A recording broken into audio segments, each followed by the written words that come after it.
कोई तो सुषुम्ना नाड़ी के विषय में जानने की जिज्ञासा को प्रकट करता है, तो हमें लगा कि क्यों ना एक विशेष प्रस्तुति नाड़ी विज्ञान पर ही आप लोगों से साझा कर दिया जाए। तो चलिए इस प्रस्तुति में हम शरीर में स्थित नाड़ी विज्ञान अथवा नाड़ियों के रहस्य के विषय में ही आपसे बात करेंगे। तो चलिए प्रस्तुति को आगे बढ़ाते हुए शरीर में स्थित नाड़ियों के कुछ रोचकता को आपसे साझा करते हैं, और आप इसे जानकर हैरान भी रह जाएंगे कि आपके संपूर्ण शरीर में नाड़ियों का जो समूह है, जो जालनुमा संपूर्ण शरीर में फैला हुआ है, जिसके माध्यम से आप कोई क्रिया व्यवहार, यहाँ तक कि आप जो सोच विचार आदि करते हैं, आपके प्रत्येक सेल में जो क्रिया प्रतिक्रिया होती है, वो सब के सब आपके इन्हीं नाड़ियों अथवा प्रवाहिकाओं पर निर्भर है। तो आपको जानकर हैरानी नहीं होनी चाहिए कि आपके समूचे शरीर में जो ये नाड़ियों का समूह फैला हुआ है, उसकी संख्या 3.5 लाख से भी अधिक बतलाई गई है। तो चलिए प्रस्तुति को आगे बढ़ाते हैं और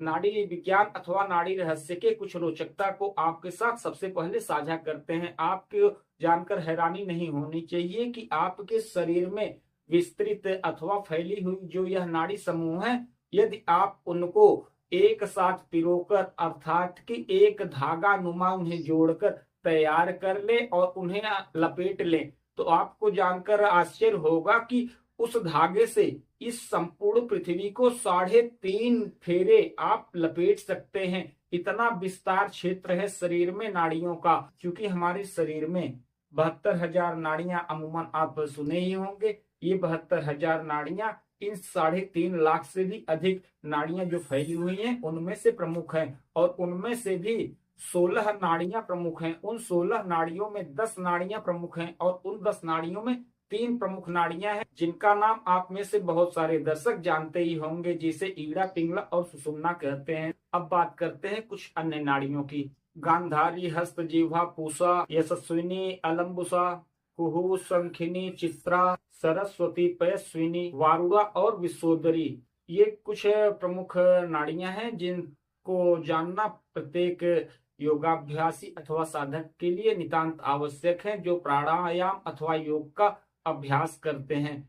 क्योंकि यह शरीर का एक विज्ञान ही है, कुछ और नहीं। तो शरीर के विज्ञान को समझने के लिए, ब्रह्मांड के विज्ञान को समझने के लिए, रहस्यों को समझने के लिए, शक्तियों के रहस्य को समझने के लिए हमें अपने शरीर में स्थित नाड़ियों के रहस्य अथवा नाड़ी विज्ञान को जान लेना परम आवश्यक है। तो चलिए अब बात करते हैं शरीर में स्थित इन नाड़ियों का स्थान अथवा उनका कार्य क्या है। तो सबसे पहले बात करते हैं ईड़ा। ईड़ा जो कि आपके शरीर में बाएं भाग में स्थित है, अर्थात कि वाम अलन, बाएं शरीर का बायां हिस्सा, अलन यानी हिस्सा अथवा भाग।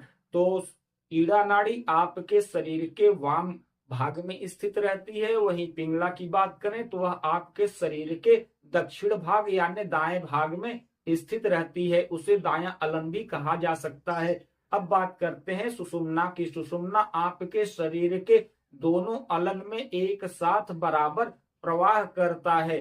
तो आप इसके प्रवाह को भी थोड़ा सा समझते चलिए कि आप ये श्वसन प्रश्वसन जो कर रहे हैं, जो आपका यह बायां नासा छिद्र है, इससे आप जो श्वसन करते हैं वही है ईड़ा, और आपका यह दाहिना श्वसन छिद्र जो है नासिका का, यही है पिंगला।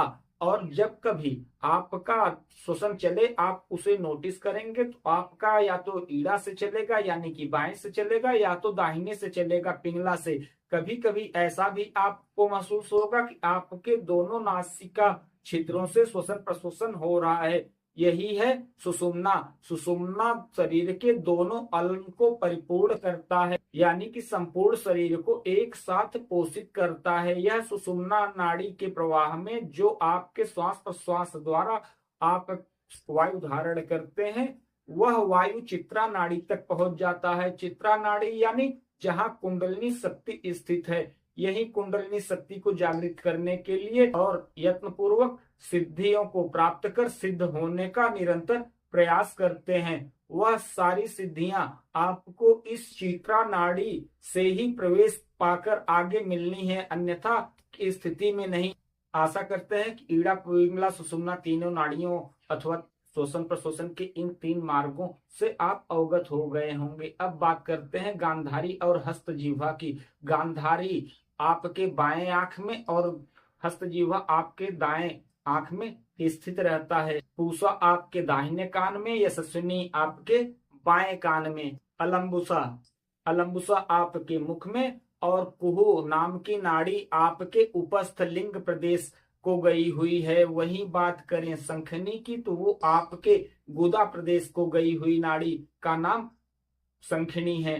क्योंकि आपको जानकर हैरानी नहीं होनी चाहिए कि आपके शरीर में स्थित इन्हीं नाड़ियों में 6 ऐसे शक्ति केंद्र हैं जिनमें ब्रह्मांड की समस्त शक्तियां रिजर्व सुरक्षित रखी गई हैं, जिन्हें जागृत कर लेने मात्र से आप इन शक्तियों के मालिक हो जाते हैं। आप प्रकृति को मनचाहे ढंग से कंट्रोल भी कर सकते हैं, जैसा कि एक सिद्ध किया करता है। तो हमारे शरीर में स्थित इन नाड़ी समूहों में जो 6 शक्ति केंद्र हैं, जिनमें ब्रह्मांड की समस्त शक्तियां रिजर्व सुरक्षित की हुई हैं, जिनकी सुरक्षा में 6 प्रकार की शक्तियां देवियां लगी हुई हैं, अब उनके नाम को आपके साथ साझा करते हैं। प्रथम है डाकिनी, द्वितीय है हाकिनी, तृतीय है काकिनी, चतुर्थ है लाकिनी, पंचम राकिनी और छठा है साकिनी। यह छठी शक्ति है। ये 6 देवियां सतत उन 6 शक्ति केंद्रों की सुरक्षा में लगी हुई हैं। और यदि आपको शरीर में स्थित इन नाड़ी समूहों के 6 केंद्रों को सक्रिय करना है तो आपको इन 6 शक्ति केंद्रों को सक्रिय करना परम आवश्यक है। उसके लिए आवश्यक है कि आप इन देवियों से अवगत हों, क्योंकि इन्हें जाने बगैर, इन्हें प्रसन्न किए बगैर आप उन शक्ति केंद्रों का भेदन कदापि नहीं कर सकते। क्योंकि संपूर्ण जगत में जितने भी जीव हैं सब में नाड़ी समूह होता है, किंतु मनुष्यों में जो नाड़ी समूह होता है वो अन्य जीवों से भिन्न होता है। इसीलिए मनुष्य श्रेष्ठ कहा गया है। मनुष्य के अंदर वो नाड़ियां भी डेवलप हैं जिनसे वो ब्रह्मांड की समस्त शक्तियों पर अपना आधिपत्य स्थापित कर सकता है, जैसा कि सिद्धों आदि की स्थितियां में रहकर कोई सिद्ध करता है। आप में से बहुत जिज्ञासुओं के मन में यह बात भी चल रही होगी कि हमारे शरीर के अंदर जो ये नाड़ी समूह है, इन नाड़ी समूह में जो 6 शक्ति केंद्र हैं, जिन्हें में ब्रह्मांड की समस्त शक्तियां एक रिजर्व सुरक्षित रखी गई हैं, इन्हें सक्रिय करने के लिए क्या करना चाहिए? इन्हें सक्रिय करने के लिए आपको सबसे पहले शरीर में स्थित संपूर्ण नाड़ी समूहों का शोधन कर डालें। संपूर्ण नाड़ी समूहों का शोधन करने के लिए आप नाड़ी शोधन प्राणायाम का अभ्यास अवश्य करें।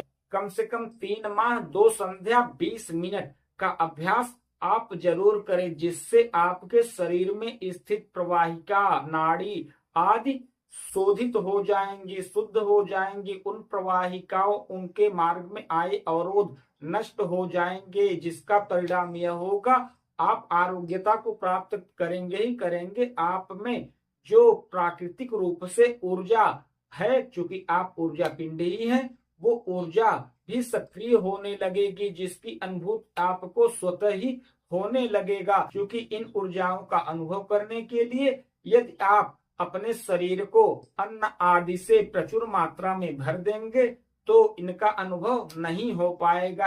इसलिए आप योग के अनुसार डाइट का विशेष ख्याल रखें। चलिए योग के अनुसार डाइट क्या होना चाहिए उसे भी हम आपके साथ साझा कर देते हैं। योग के अनुसार किसी भी योग साधक अथवा योगाभ्यासी का डाइट ये होना चाहिए कि उसके क्षुधा का आधा उसे अन्न से भरना चाहिए, आधे का आधा उसे जल से भरना चाहिए, और उस आधे का आधा जो बचा हुआ है उसे वायु संचार के लिए छोड़ देना चाहिए। अब बात यह आएगी कि हम अपने क्षुधा की क्षमता को कैसे जाने। क्षुधा की क्षमता को जानने के लिए आप एक दिन सुबह के समय खींच के जितना खा सके उतना खाएं। यानी आप 10 रोटी 12 रोटी, जितने में आपका यह पेट तन जाए। जब आपका यह पेट तन जाए, आपका उदर तन जाए कि नहीं अब इससे ज्यादा नहीं जाएगा, तो आप जान लें कि यही आपके क्षुधा की क्षमता है। आपने 10 रोटी खाया तो यही 10 रोटी आपके क्षुधा की संपूर्ण क्षमता है, इससे अधिक नहीं। तो इसका आधा यानी 5 रोटी आप नित्य भोजन में आप लें, इससे अधिक नहीं। 5 रोटी लेने के बाद आपका आधा क्षुधा ही तृप्त होगा और आधा खाली रहेगा।